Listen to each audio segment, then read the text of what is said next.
E aí, meu querido? Ô, rapaz, Beleza pura? tudo tranquilo, cara. Tua mãe tá bem? Tá bem, cara. Ela agora tá mais na minha irmã do que aqui comigo, porque um certo momento eu achei, e eu continuo achando, que essa coisa da gente se visitar, você aumenta, obviamente, os riscos, né, para todo mundo. Eu acabei combinando com a minha irmã da gente parar um pouco de se visitar, porque a Nina e o Tony estavam vindo aqui direto, minhas filhas estavam indo lá direto. Aí você acaba dobrando, né, as chances. Porque quem vai ao supermercado e volta, enfim. Aí eu falei, cara, vamos tentar ficar mais tranquilinho, pelo menos nessa fase mais complicada aqui no Brasil.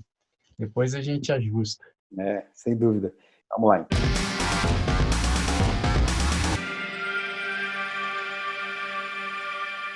O Jair Oliveira, para muitos ainda o Jairzinho, é sem dúvida um enorme talento como compositor, produtor e arranjador. Mas a melhor definição para descrevê-lo como artista eu encontrei em um dos seus perfis no Instagram, o Jair Oliveira Fotos, que o define como músico apaixonado por tudo quanto é arte. Bem-vindo ao Convida 19, Jair. Valeu, Sorriso. Eu que eu agradeço aqui a participação e o convite, irmão. Apesar de, nesse momento, você estar no Brasil, você já morou nos Estados Unidos nos anos 90 e mora hoje com a família em Nova York. A primeira vez foi estudar música. E dessa vez, o que te levou a morar nos Estados Unidos novamente? A ir a algum projeto específico? Olha, Sorriso, eu acho que foi uma conjunção de fatores, né? Eu terminei a faculdade lá na Berklee College of Music em 97 e voltei para o Brasil no começo de 98. E desde então, sempre mantive uma relação muito próxima com os Estados Unidos, né? Porque fiz muitos amigos na faculdade. Porque música, o legal é que as fronteiras, elas não existem, né? Então, você pode fazer música em português e, mesmo assim, ela atingir alguém lá no Japão, na Europa Oriental, né, nos Estados Unidos. Então, assim, eu não posso dizer que eu faço o meu trabalho para o Brasil, né? O meu trabalho é feito para o mundo, para o universo, porque música acho que comunica com o universo todo. A gente acaba colocando em nossas cabeças esses limites, da onde eu sou, que cor que eu sou, que língua que eu falo, e essas coisas são muito mesmo imaginações nossas, né? Porque a gente, na verdade, pode se considerar de todos os lugares, de todas as cores, de todas as línguas, de todas as nações. Eu acho isso muito mais recompensador se você se imagina dessa forma. O jeito como a gente está conversando aqui agora, que eu acho que foi acelerado, inclusive, por essa quarentena, mas isso já vinha acontecendo com muitos artistas que perceberam que poderiam estar em qualquer lugar do mundo e continuar trabalhando, continuar criando, continuar fazendo seus trabalhos e atingindo as pessoas todas, né? Então, essa era digital, acho que transformou a sociedade como um todo, obviamente, mas ela vem nessa transformação rápida, inicialmente, pela arte, né? A gente vê isso acontecendo na música já há quantos anos, né? Quantos anos que a música tem que lidar com essa digitalização, né? Acho que desde o final da década de 90, né, com o Napster e tal. Depois veio o cinema com a Netflix, enfim, com a Amazon Prime, com a Apple TV, enfim. Muitos artistas, obviamente, mantêm essa raiz com o país de origem, como eu mantenho com o Brasil, mas a gente acaba criando para o mundo, né? Com músicos no Brasil, com músicos nos Estados Unidos, com músicos no Japão, e isso não altera muito o resultado, né? A tecnologia, quando ela derruba paredes de forma que você comunique melhor com as pessoas, eu acho muito válido. E para o artista, eu acho que isso é extremamente necessário, né? Quanto mais você abrir o teu horizonte, mais você capta, né? A gente já tem filtros suficientes, né, em nossas cabeças para todas as questões. O meu esforço maior é justamente esse, de ir ampliando a minha fronteira pessoal, né? Quanto mais restrito eu fico, menos recursos eu tenho para enxergar o outro, para ter empatia com o outro, para entender a situação do outro. Eu, como artista, o meu objetivo principal é justamente entender todas as realidades, não que eu tenha que concordar com todas elas, mas se eu expando a minha consciência para que eu abrace cada vez mais realidades diferentes, eu acabo, acho que, transformando também a minha própria música em algo mais universal, né? E quanto menos preconceito você abraça, acho que mais você consegue se aproximar desse objetivo. E, bom, conheci minha esposa, a Tânia Kalil, né, em 2001. A gente montou uma família linda, né, com 2 filhas maravilhosas e tal. E num certo momento eu comecei a pensar e falei assim, cara, a gente precisa desacelerar um pouco, né, a nossa rotina frenética de trabalho, de viagens, tanto a minha rotina quanto a da Tânia, para dedicar um tempo maior para a família. E eu acho que seria legal a gente ter uma experiência com uma outra cultura, né, expor as nossas filhas a uma outra língua, um novo jeito de observar o mundo. Eu sempre gostei muito de Nova York, né, cara? Eu acho que eu tenho um sangue nova-iorquino correndo nas veias, porque eu lembro que eu era moleque, pequenininho, e meu pai teve a chance de se apresentar em vários lugares aí do mundo, mas quando ele ia, por exemplo, para Nova York, eu preferia ir a Nova York do que ir a Orlando, por exemplo, na Disney, sabe? Eu achava mais legal. Então, eu sempre tive uma ligação muito, muito grande com Nova York. Quando terminei a faculdade, fiz 6 meses de estágio lá em Nova York também. Então, eu tinha essa vontade já, dentro do coração, dentro da mente, de voltar em algum momento e passar um tempo lá. E aí, depois que meu pai faleceu, a gente decidiu ter essa experiência que para a gente tem sido extremamente válida, porque é uma experiência não só familiar e pessoal, mas experiência de vida, experiência profissional. Obviamente agora, nesse momento, né, que o mundo todo está passando por uma transformação, a gente não sabe ao certo o que vai acontecer, se os planos seguem, se os planos são revistos, mas a gente está aí em compasso de espera, como muita gente. Agora nós estamos num momento onde a fronteira dos Estados Unidos foi fechada para os voos vindos do Brasil. E lá no início, no seu podcast Numanice, você escreveu: o toque de receber deu lugar ao toque de recolher. Nas ruas, o silêncio talvez seja passageiro. O mundo como conhecíamos, este já passou, parceiro. Você acredita numa mudança de rota da humanidade como um todo? Acredito, Sorriso, porque assim, eu acho bastante improvável que a gente retorne para o que a gente tinha antes, em todos os aspectos, viu? No aspecto econômico, no aspecto tecnológico, no aspecto pessoal. Eu acho que quem ainda não entendeu que esse é um momento também de transformação pessoal vai sofrer mais ainda, né? Numa situação onde você não pode sair de casa ou não pode ver os seus parentes, seus amigos, ou ainda pior, né? Você tem uma situação onde tem a perda de um parente querido, de um amigo, e você não possa enterrá-lo. É um negócio que realmente muda com as estruturas de qualquer pessoa. Você tem que colocar, obviamente, numa balança de sensatez e esperar para analisar que tipo de transformação isso vai deixar para a humanidade. Mesmo na dureza, mesmo com todo esse sofrimento que está acontecendo, pessoas perdendo parentes, pessoas perdendo emprego, pessoas tendo dificuldades econômicas incríveis. Eu acho que se você se coloca na posição de falar por que será que isso está acontecendo e que lições que eu posso tirar disso, aí eu acho que fica menos pesado, né? A minha visão é que certamente a gente não volta ao normal de antes. E eu espero que esse novo normal seja com mais empatia, com mais solidariedade, né? Com menos brigas, com menos ódio, enfim, que a gente saia fortalecido como ser humano e como seres solidários nesse universo aí. Eu tenho uma canção, né, no meu disco Selfie do ano retrasado, de 2018, chama-se Agora. Ela fala justamente disso, de viver o agora, né? Eu sinto que esse é um momento também da gente analisar essas coisas todas, né? A gente parar para pensar e falar, cara, a gente está vivendo isso agora. Como vai ser, não dá para saber. Ou o que já passou, também não tem como a gente alterar. Vamos tentar fazer o melhor que a gente consegue fazer agora, né? Mesmo com as dificuldades e tudo. Ainda do Numanice. As ruas esperam por esta gente transformada, mais generosa, mais atenta, que aprende que para vencer o inimigo sem sombra tem de reconhecer que a escuridão que nos encobre agora emana dele sim, mas principalmente de nossas eclipses particulares.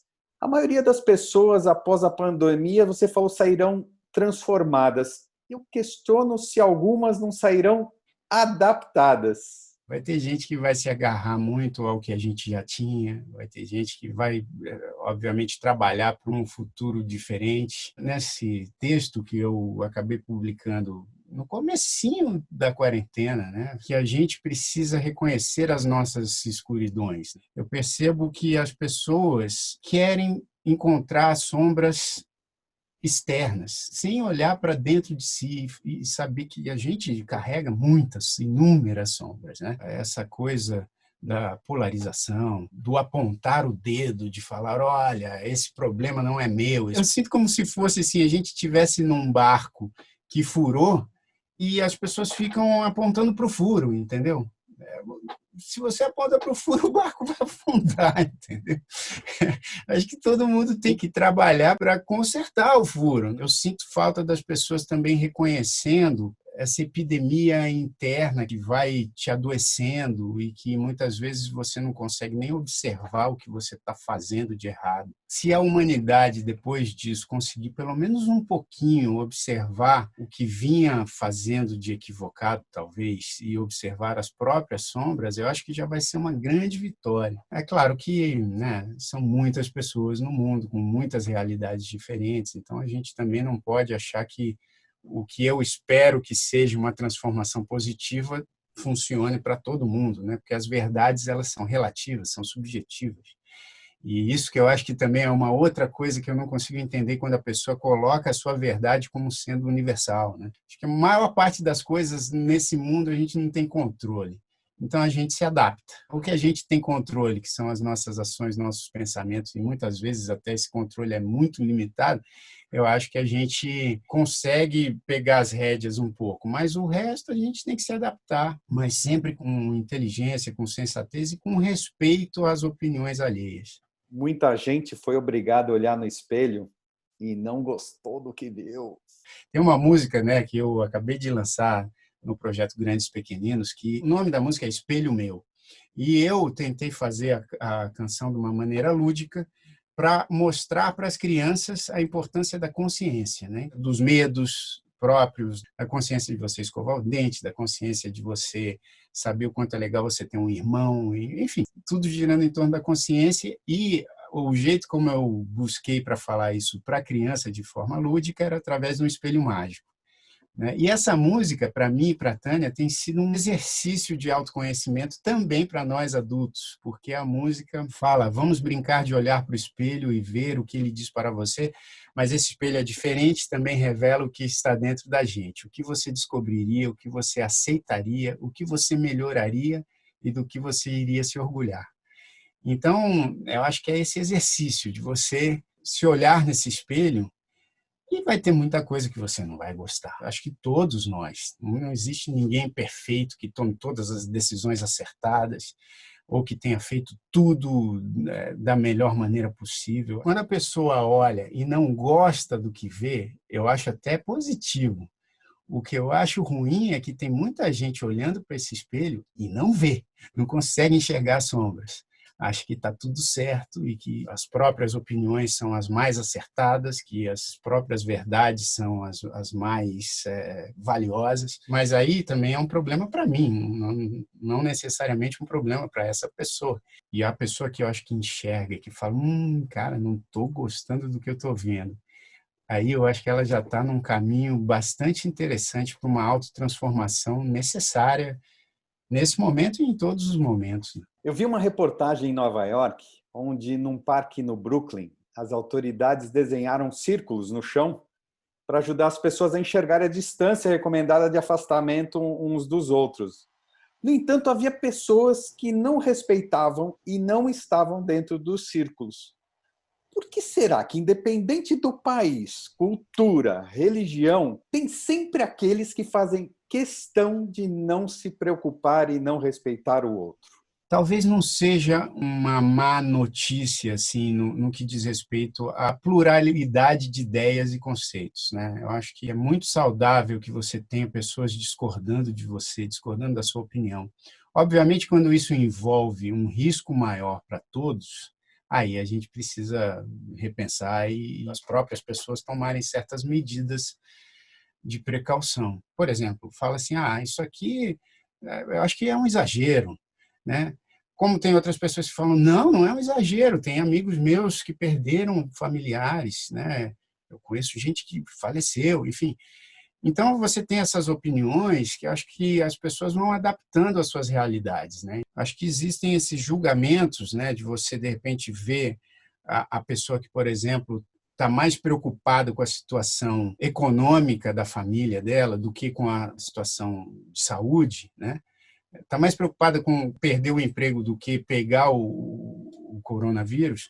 Eu não acho que isso seja um erro, não acho que seja um equívoco. Pode ser diferente da minha visão, entendeu? A minha visão particular é que eu acho que a gente precisa primeiro se preservar para depois entender como é que a gente resolve os outros problemas, mas a gente precisa pensar nesses outros problemas. Tem muita gente que sem a quarentena já estava passando por problemas sérios, né? Então, a gente tem que considerar isso, inclusive problemas também de saúde, né? Não relacionados ao coronavírus, mas eu fico pensando quantas pessoas nesse momento não estão fazendo exames que precisariam fazer, e porque querem evitar ir ao hospital, querem evitar ir a laboratórios, e com uma certa razão, eu diria, mas que daqui a pouco a gente vai ver quantas dessas pessoas que não estão acompanhando exames não vão ter cânceres detectados em estágios iniciais.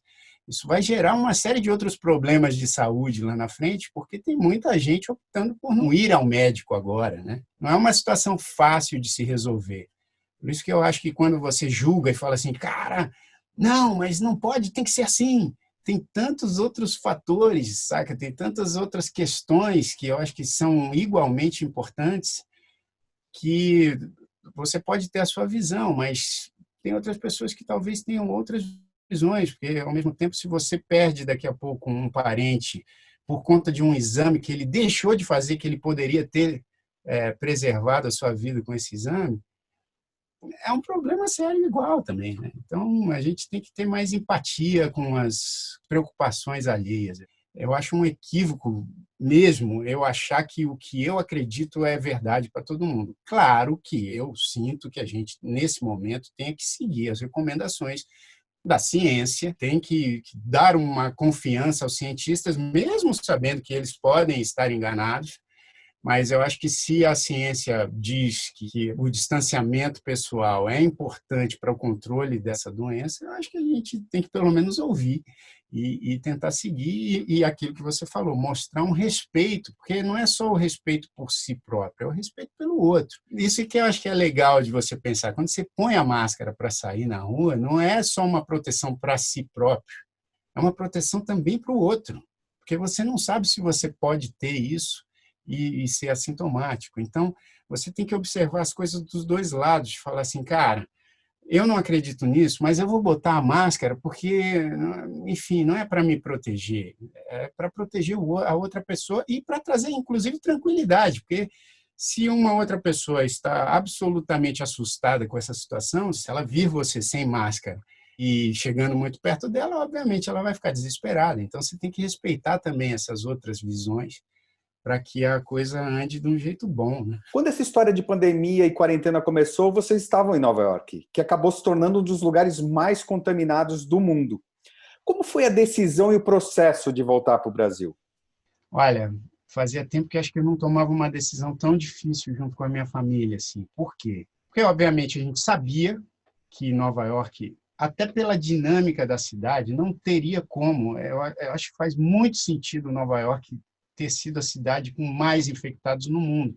Porque, além de ser uma cidade que mais recebe turistas no mundo, é uma cidade altamente aglomerada. Eu acho que vão até ter que rever o jeito como a cidade funciona, porque tudo é aglomerado. Você vai a shows, teatro, espetáculos, eventos esportivos, tudo para muita, muita, muita gente. Os restaurantes são pequenos e todo mundo fica apertadinho. Então, a dinâmica da cidade realmente é muito favorável para acontecer o que aconteceu. Quando a gente estava lá, né, no começo ali da quarentena, a gente começou a perceber que Nova York poderia realmente ser a cidade com mais problema no mundo. Mas, ao mesmo tempo, a gente também já previa que o Brasil também não ia ser um lugar tranquilo. E outra, as nossas decisões giravam muito em torno do tipo, cara, por enquanto o Brasil ainda está tranquilo. e Nova York já está mais sério o negócio. Se a gente vai para lá e leva esse negócio para os nossos familiares, como é que ficaria a nossa consciência com isso, né? Porque a gente tinha um desejo, obviamente, de vir passar a quarentena junto dos nossos familiares, dos nossos amigos, com mais espaço. Nova York é uma ilha totalmente apinhada, todo mundo vive em espaços muito reduzidos, muito pequenos, então o nosso apartamento lá, muito pequenininho, e a gente, obviamente, pensando, puxa, se essa situação se estende como se estendeu, como é que a gente faz para ficar aqui 3, 4 meses dentro de um apartamento? Tudo bem, a gente até ficaria, obviamente, né? Tem muita gente que não tem opção, mas a gente tinha a opção, né, de vir para o Brasil e passar a quarentena num lugar um pouco mais confortável para essa situação, né? Até o último momento, eu vou falar para você que foi assim, a gente comprou a passagem para voltar e ficamos, vamos, não vamos, vamos, não vamos, não, não vamos, vamos ficar quietinho, não vamos se arriscar no voo e aí se arriscar lá no Brasil a transmitir isso para alguém. E aí um amigo meu, né, que é um dos apresentadores do Numanice, junto comigo, o Paulo Castilho, ele também estava nessa mesma situação. Ele falou assim, cara, a gente decidiu que a gente vai, porque se realmente a situação no Brasil piora, a gente vai ficar aflitíssimo aqui nos Estados Unidos com os nossos pais lá e tal. E eu concordei, eu falei, eu também acho, cara. Como eu tenho amigos que agora estão lá, estão aflitos, porque os pais estão aqui e não podem nem mais ir para os Estados Unidos, se for o caso, ou eles virem para cá e depois voltar, entendeu? E aí, no último momento, no dia da viagem, a gente chegou e falou, cara, vamos, vai, vamos pegar umas coisas e vamos, sem pensar muito, aí, né, obviamente, tomamos todas as precauções, com máscara, com tudo, limpando tudo que era cadeira no avião e tal. Quando chegamos aqui, fizemos lá os 15 dias recomendados de isolamento total, e aí deu tudo certo, graças a Deus deu tudo certo. Vamos falar um pouco da sua rotina criativa na quarentena. Mais de uma vez eu tenho trazido a questão do artista que se sente provocado em situações fora do seu cotidiano normal. Tem rolado novas parcerias, composições, ideias para projetos futuros?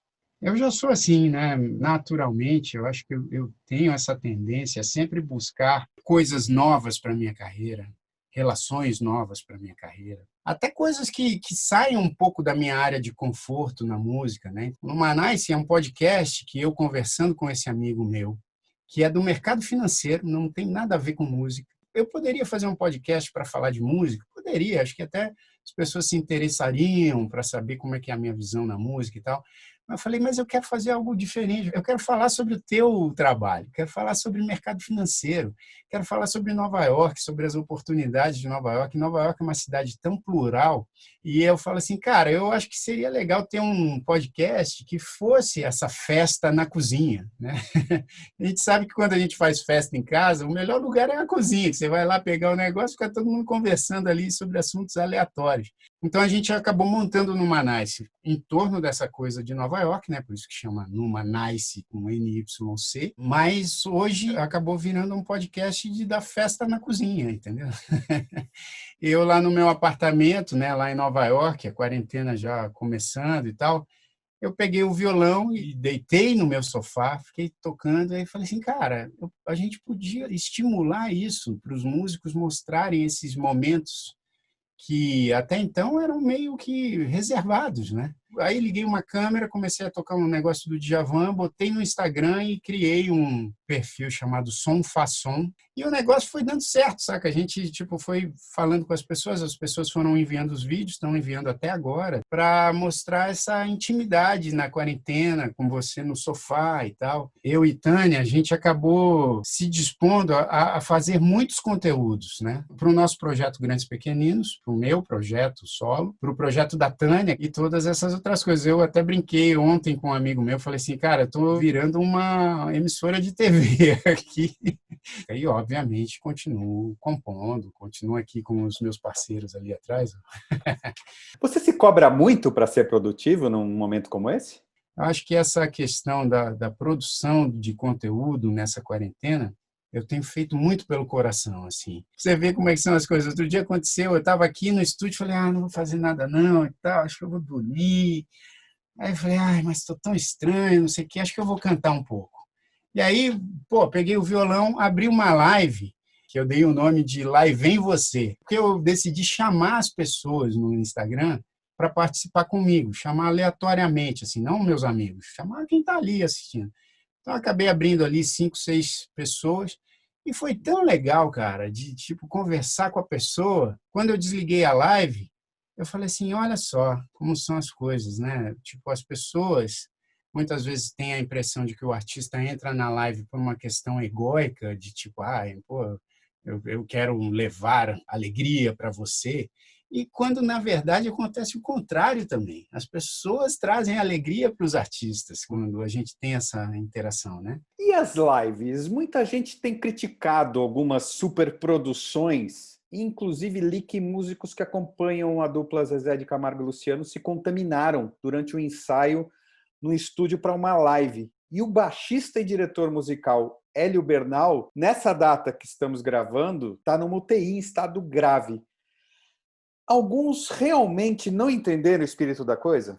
A gente tem riscos, obviamente, né? Se a gente vai ao supermercado, existe o risco, então você precisa diminuir esse risco, indo cada vez menos ao supermercado. Se você fica recebendo muita gente na sua casa, você aumenta o seu risco. E acho que isso acontece também com essas coisas das lives. A música leva conforto e alegria para muita gente, mas a gente precisa entender a que preço. Quando você vai fazer uma live mais elaborada, aí você tem câmeras, você tem técnicos de som, você tem músicos. Aí você vai aumentando os riscos, né? Vai deixando o risco realmente muito grande. E eu acho que, como público, a gente quer ver os artistas que a gente gosta. E nós, como artistas, a gente quer fazer um negócio bem feito para o público, entendeu?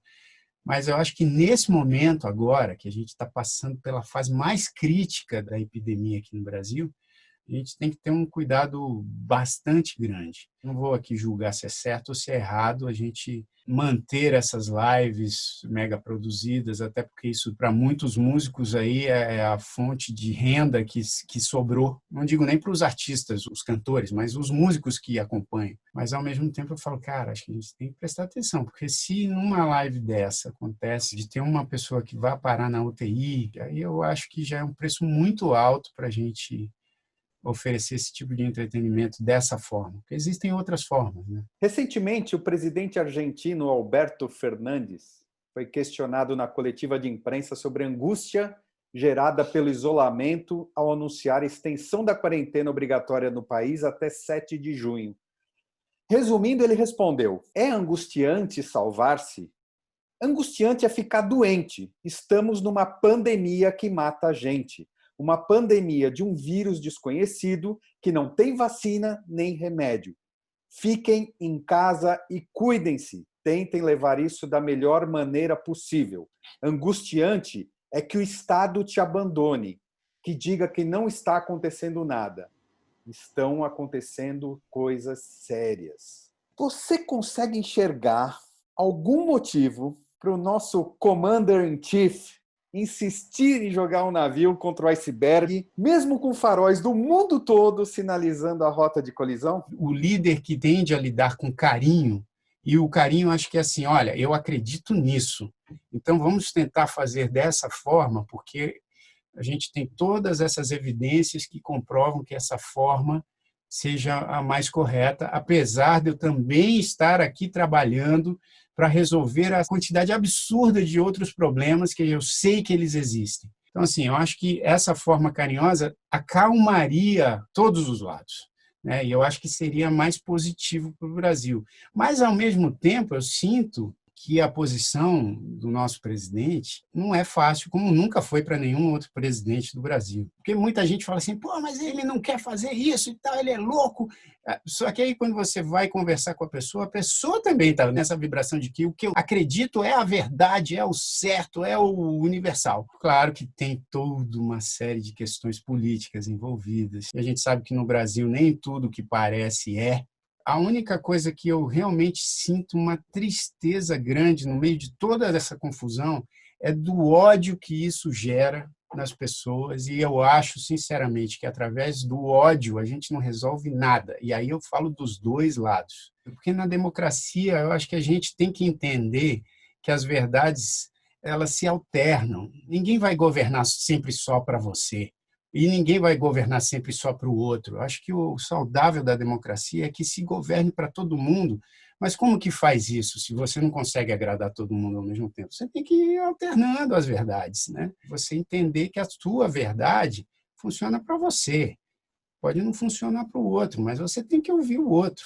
Pegando agora do Instagram do Grandes Pequeninos, esse projeto da sua família para o público infantil, tinha uma imagem da Tânia com as crianças, com um monte de bagunça no chão e estava escrito: tempo de reorganizar espaços, coisas, ideias, sensações, conceitos, juntos. A gente sabe que essa coisa de estar no mesmo barco é relativa porque tem gente que está na primeira classe e outros no porão. Mas essa pandemia vai deixar algum legado para as nossas crianças? As crianças, elas têm uma capacidade absolutamente admirável de adaptação, né? Na maior parte das vezes. E eu tenho visto isso nas minhas filhas recentemente, assim, não só com essa situação da pandemia, mas também da gente ter mudado de país, outra cultura. Elas se adaptaram muito rapidamente. Aí, nessa situação de vir de volta aqui para o Brasil também, se adaptando, né? O lance das aulas online, que, puxa, tem muito professor até agora que não se adaptou e tem muita criança que já entendeu, já compreendeu.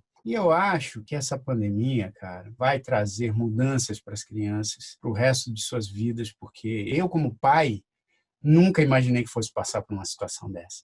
Eu torço para que essas crianças tenham essa compreensão de que essa situação que a gente está vivendo agora talvez tenha sido uma conjunção de erros da nossa geração e de gerações passadas. E que talvez elas tenham a chance e a oportunidade de mudar isso para o futuro e que a gente tenha um mundo mais generoso com as pessoas, né? E nessa situação, acho que os pais têm que ter uma certa inteligência emocional até, porque tem muita coisa aqui que eu aprendo com as minhas filhas. Tem dias que eu estou nesse dia nubladão e quando eu vou lá conversar com elas, abraço, brinco, a nuvem passa, entendeu? E esse post que você falou especificamente, a gente estava realmente arrumando. Eu acho que é uma hora de organizar, inclusive, não só a casa física, né, de arrumar as coisas, mas de arrumar a sua relação com o seu filho, de dar uma limpada na sua relação com a sua esposa. Infelizmente, não é todo mundo que faz isso. Eu tenho ouvido muitos casos de pessoas que, nessa quarentena, acabaram descobrindo que não tem como se relacionar, né? No projeto Artistas Reunidos, no final dos anos 90, você compôs com o Daniel Carlo Magno uma música que é referência na incrível voz da sua irmã Luciana Mello, que é Simples Desejo. Hoje, na humanidade, existe algum desejo mais simples e genuíno do que querer que tudo termine bem? E eu acho que o simples desejo traz muito dessa energia, da gente viver um dia de cada vez. E eu acho que não existe momento mais importante para esse conceito do que agora, né? E lutar, né? Não é só esperar que o dia termine bem, é lutar para que esse dia termine bem. Então, quando a gente conversou aqui dessas nuvens nubladas que às vezes pairam em cima de nossas cabeças, o que dá para a gente fazer para dissipar essa nuvem? E essa canção, né, O Simples Desejo, eu acho que ela não virou um grande sucesso à toa. Primeiro que minha irmã interpretou ela maravilhosamente bem, e depois eu acho que é a mensagem que passa, e que muita gente se conecta com essa mensagem, de você ouvir assim, hoje eu só quero que o dia termine bem. Eu acho muito difícil alguém que ouça isso e fala, ah, não é verdade, eu não quero. Eu acho que pô, a absoluta maioria ouve isso e fala, cara, é isso. Eu quero que o dia termine bem. Agora, não é só querer, é o que você pode fazer para esse dia terminar bem. Nas minhas músicas, no meu jeito de pensar a vida, eu tenho uma onda muito existencialista, né? Uma coisa da responsabilidade, que eu acho que cada um tem das suas ações, das suas decisões. Isso me guia em todos os assuntos da minha vida, né? Tanto das coisas boas quanto das coisas ruins, eu não me retiro. Claro que às vezes a gente se enxerga menos as sombras, mas cabe muito hoje o que eu faço para o dia termine bem, né? Eu quero porque eu vou fazer alguma coisa para que ele termine bem. Toda vez que eu canto, agora aqui na quarentena, eu fico muito emocionado, porque eu vejo as pessoas, por exemplo, nas lives, como a gente não consegue ouvir as pessoas cantando, né, como se fosse num show, eu peço para as pessoas escreverem na hora que eu estou cantando o refrão. E aí, quando eu canto, que vem aquele hoje, eu só quero que o dia termine bem, eu acho que isso passa uma energia tão boa, que eu acredito cegamente que a energia que você emana para o mundo, ela vai para o mundo. Então, acho que quando você canta e você realmente acredita, hoje eu só quero que o dia termine bem, eu acho que você colabora, mesmo que seja de uma maneira muito pequena, para que esse dia se transforme para ele terminar bem. Eu, cada dia que passa, fico mais seu admirador, emanando lucidez para o universo. É uma alegria muito grande te ouvir. E hoje, especialmente, nós falamos de assuntos que nunca tínhamos conversado. Eu queria muito te agradecer pela tua generosidade em estar aqui comigo no Convida 19. Força, fé, se cuida, e eu espero que a gente em breve possa se encontrar pessoalmente novamente. Poxa, Sorriso, olha, saiba que é recíproco, né? Eu adoro também toda vez que a gente se encontra. E eu agradeço, cara, agradeço muito a oportunidade de falar. E eu confesso que esse papo que a gente teve aqui teve muitas coisas que eu nunca havia também sido perguntado. Então, acho que é sempre uma novidade boa quando a gente transita por outros caminhos também. E eu desejo que todos nos cuidemos. Mais uma vez, é um esforço coletivo para que a gente se cuide, né? Para que a gente cuide, para que o outro não caia numa desgraça financeira, numa desgraça econômica, numa desgraça de saúde.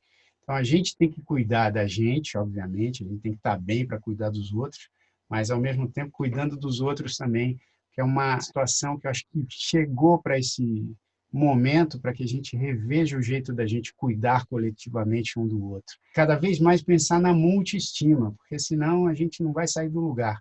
Então, muito obrigado pela oportunidade, pela conversa e um grande abraço aí para você.